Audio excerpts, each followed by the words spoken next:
Olá, estamos começando mais um programa inédito aqui pelo canal Boa Vida. E você sabe que a nossa programação pode ser acompanhada simultaneamente pela internet. Nosso programa é exibido também em Campo Grande, no canal 7 da JET e em Naviraí. O programa de hoje começa com uma entrevista que a repórter Fabiane Dorta fez com o artista plástico Celso Castro, que expôs no Shopping Center aqui de Dourados. Uma exposição super bacana, com obras de arte bem legais, que vale a pena conferir. O programa também tem uma reportagem especial com o circo que está montado aqui em Dourados, ali pertinho do shopping. A Fabiane Dorta esteve lá, conversou com todos os artistas e você vai ver que é um circo absolutamente tradicional, daqueles de antigamente, todo mantido e feito por pessoas da mesma família. Vale a pena você ver essa reportagem, porque além de se divertir, você vai ver como era feito o circo de antigamente. Enfim, não saia daí, porque o programa só está começando.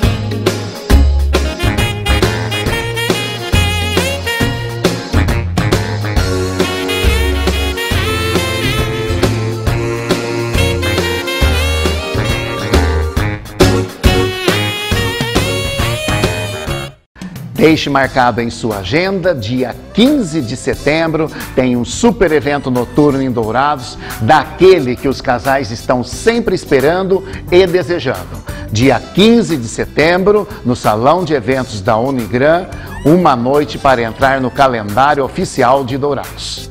Agora você vê como é que é a exposição do artista plástico Celso Castro, montada no Shopping de Dourados.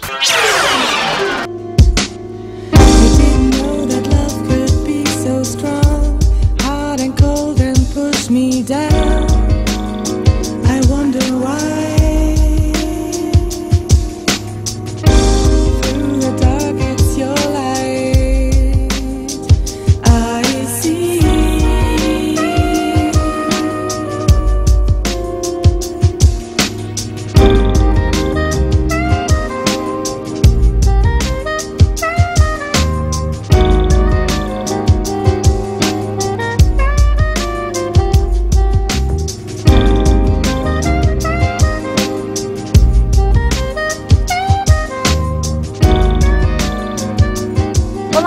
Olá a todos que assistem ao canal Boa Vida. Hoje nós viemos ao Shopping Avenida Center conhecer o trabalho do artista plástico Celso Castro, do estado de São Paulo, que está fazendo uma exposição em Dourados. Boa noite, Celso, tudo bem?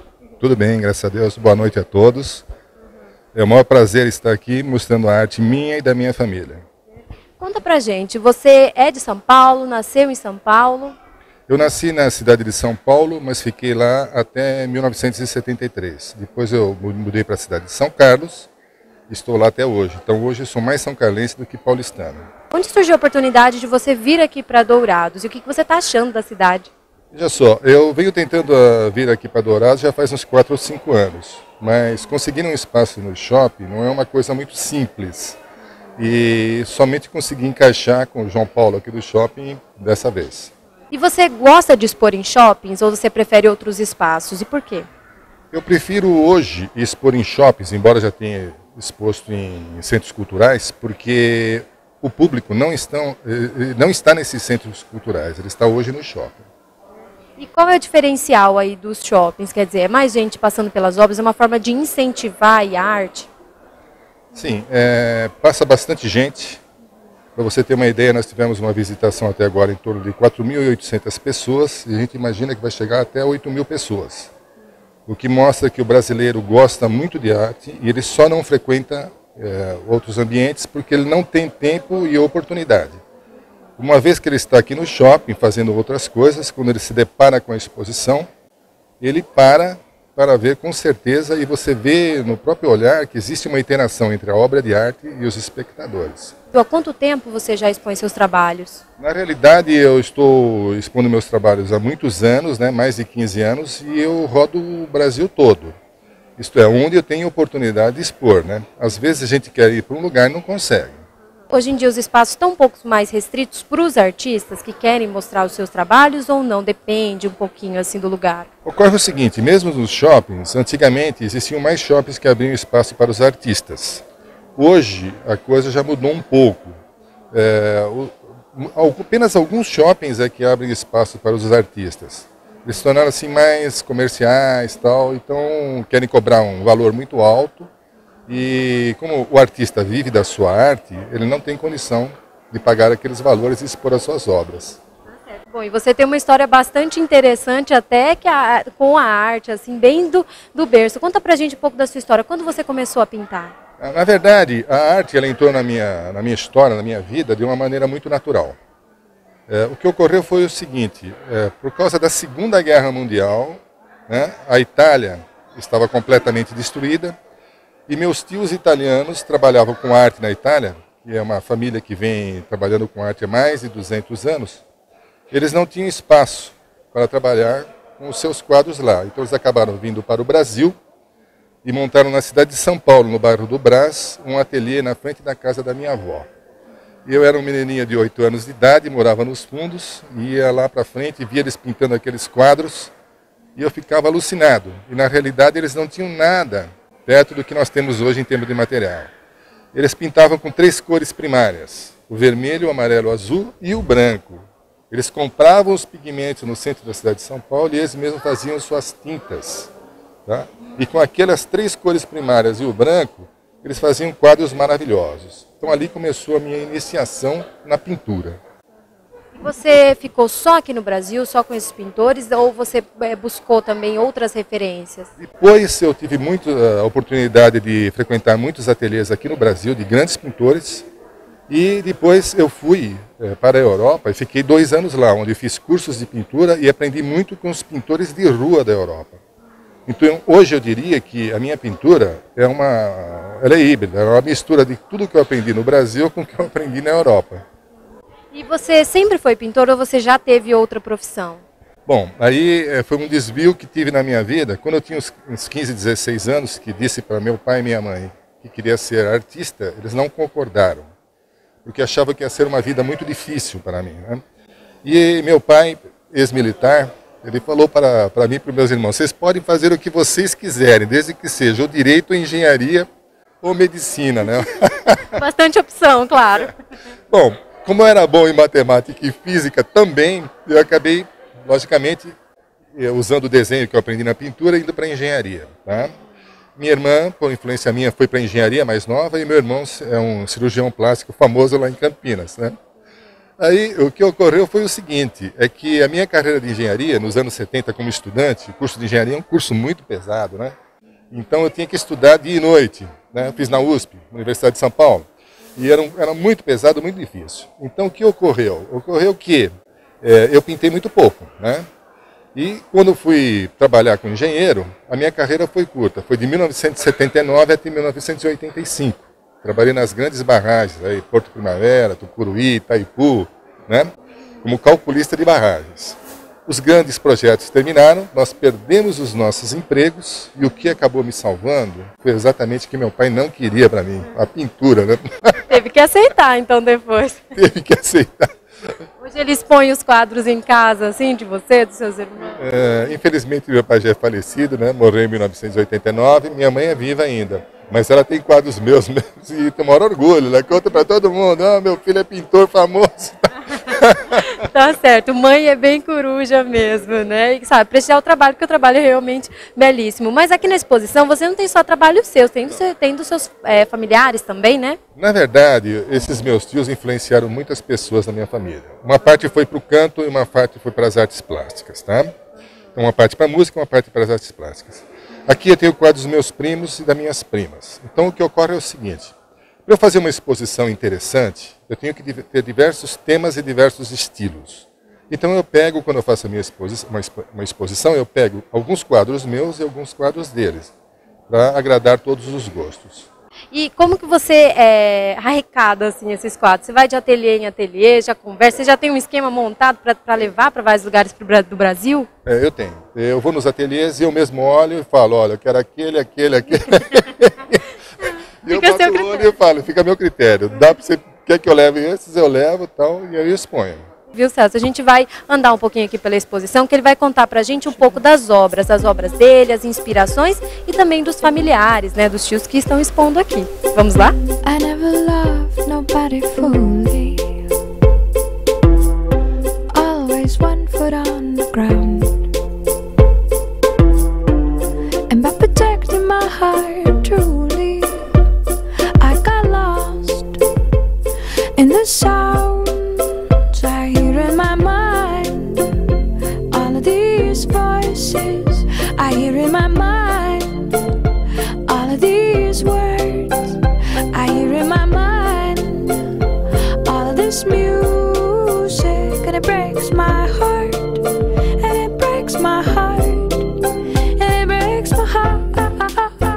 E olha só, gente, o Celso estava me contando agora há pouco que ele pinta, na maioria das vezes, faz pinturas da escola realista. Por quê, Celso?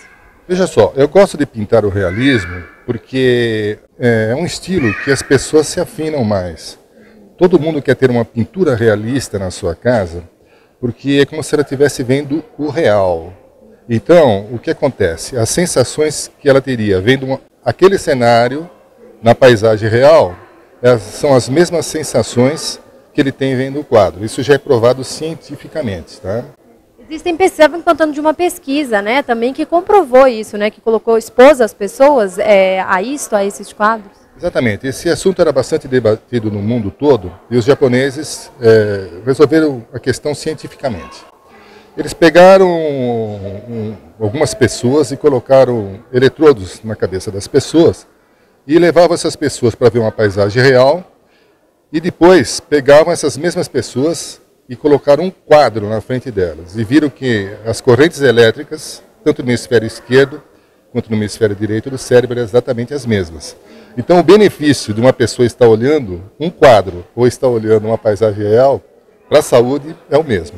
Então, quando o pai, a mãe, a avó, principalmente para os mais jovens, falam que olhar uma paisagem descansa, é verdade, né, gente? Pura verdade. É uma sabedoria dos antigos, né?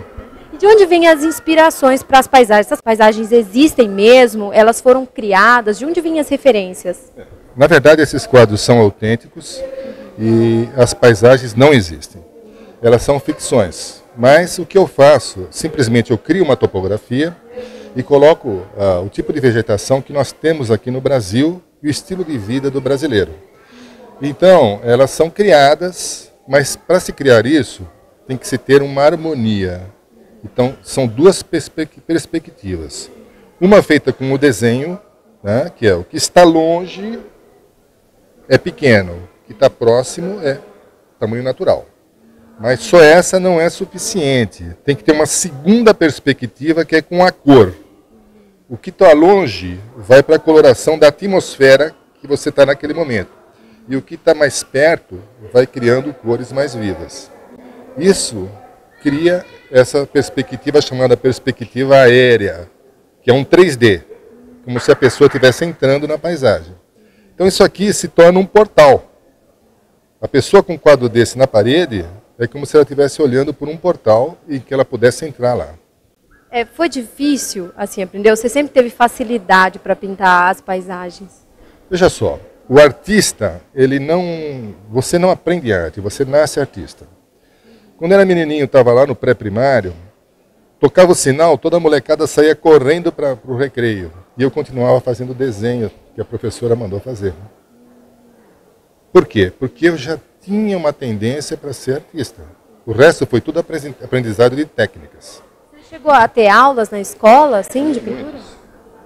Frequentei muitos ateliês, tanto aqui no Brasil quanto no exterior. Tá? Então aprendi muito com os pintores brasileiros e com os estrangeiros. E você pinta em sua maioria o realismo, mas também tem outras técnicas que você pinta de vez em quando, ou pinta sempre. Como você faz com as outras também? É o seguinte, cada técnica você tem que ter um comportamento. Para você pintar um realismo como este, você tem uma pincelada calma, um negócio tranquilo, que a própria paisagem te leva a isso. Para você pintar, por exemplo, o impressionismo, já são pinceladas agressivas, tipo Van Gogh, por exemplo. Então o comportamento é mais agressivo, são pinceladas mais violentas. I'm not in love, so don't forget it. It's just some silly phase that I'm going through. And just because I call you up, hey, don't get me wrong, don't think that you got it made. Bom, agora a gente vai conhecer, através do Celso, a história de mais artistas da família dele. De quem são esses quadros aqui? Esses quadros aqui são de uma pintora muito famosa chamada Ludmila Araújo, minha prima. E ela é catalogada e tem quadros no Brasil, espalhados no Brasil inteiro, sem tudo quanto é revista de pintura, inclusive no exterior. Ela só faz flores desse tipo, flores modernas, são flores grandes, né? E sempre com esse impacto de luz e sombra. Uma grande pintora. Ela também é da sua família? Ela começou mais ou menos como você também? Começou mais ou menos a mesma história, mas seguiu essa vertente mais para pintar florais, né? E sempre florais modernos. Ela se afinou com esse estilo.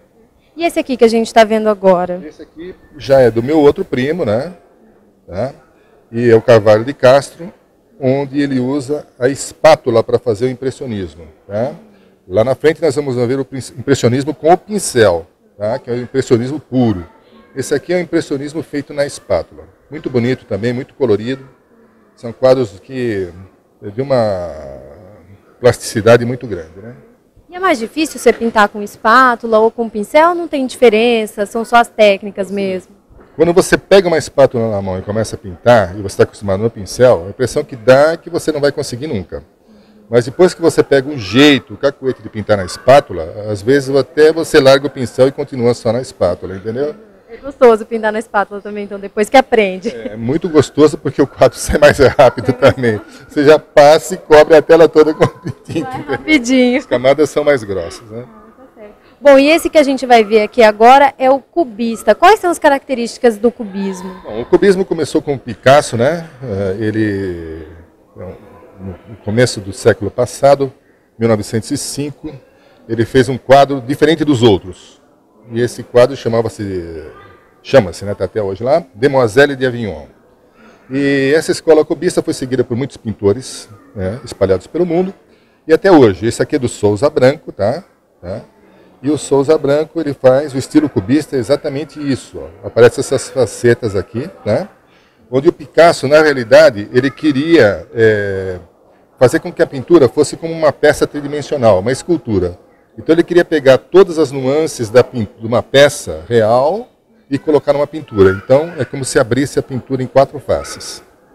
Essa é a ideia do Picasso e do Braque, né? Só que o Braque não ficou famoso e o Picasso ficou rico e famoso com o cubismo, né? Bom, e esses aqui que a gente vai ver agora, por exemplo, esses aqui, eles são de qual escola? Esses aqui são do meu primo João Batista, que infelizmente faleceu no dia 16 do mês passado, tá? Pouco tempo, né? Pouco tempo, né? Grande pintor, uma perda muito grande. Então aqui é o seguinte, impressionismo feito no pincel.